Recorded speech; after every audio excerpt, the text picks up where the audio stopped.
Hello दोस्तों, मैं विनोद शेखर आप सभी देशवासियों को दीपावली की हार्दिक शुभकामनाएं और ये कहना चाहता हूँ कि चाँद से अच्छी चाँदनी, चाँदनी से अच्छी रात है। चाँद से अच्छी चाँदनी, चाँदनी से अच्छी रात है।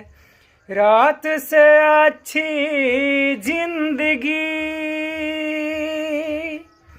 रात से अच्छी जिंदगी, जिंदगी से अच्छे आप हैं। चाँद से अच्छी चाँदनी, चाँदनी से अच्छी रात है।